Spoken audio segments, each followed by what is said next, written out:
Mr. President. Welcome. Thank you. Thank you for seeing me.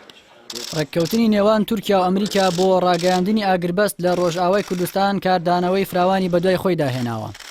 بەپێی ناوەڕۆکی ڕێککەوتنەکە پێویستە هێزە کوردیەکان بە قوڵایی 32 کیلۆمەتر لە خاکی ڕۆژئاوای کوردستان بکشێنەوە و ئاوارە سووریەکانی ناو تورکیا لەو ناوچانە جێگیر بکرێن کە ئەوەش مەترسی لەسەر گۆڕینی دیموگرافیای ناوچەکە دروست کردووە. چاودێرانی سیاسی و شرۆڤەکارانی هەرێمی کوردستان پێیان وایە ئەو ڕێککەوتنە بۆ ڕزگارکردنی تورکیایە لە سزاکانی ئەمریکا و هیچ سوودێکی بۆ بەرژەوەندی کورد تێدا نییە.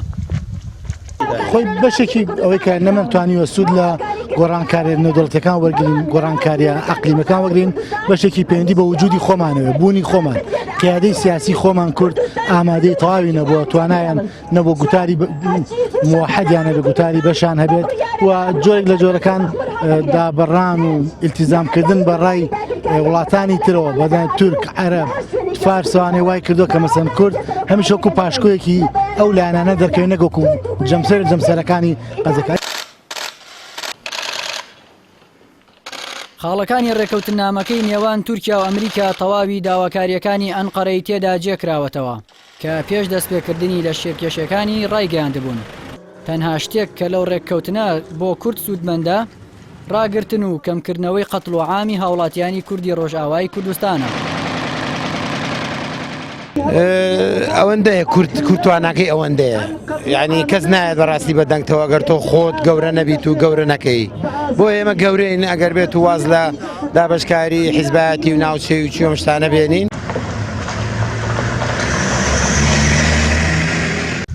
ئەمە یەکەم جار نییە کورد لەلایەن زلهێزانەوە دەکرێتە قوربانی ململانێ سیاسیەکان. لە ڕێککەوتنی ئەم جارەی تورکیا و ئەمریکاش لەسەر دروستکردنی ناوچەی ئارام کورد بەشێکی دیکە لە خاکی کوردستان لەدەست دەدات و 3,600,000 ئاواری عەرەب لە ناوچە سنووریەکانی نێوان ڕۆژئاوا و باکووری کوردستان جێگیر دەکرێن کە لەلایەک بەڕێوەبردننی ئەو ناوچانە لە دەست هێزە کوردیەکان نامێنێت و لەلایەکی دیکەشەوە تەعریبکردنی خاکی کوردان دووبارە دەبێتەوە.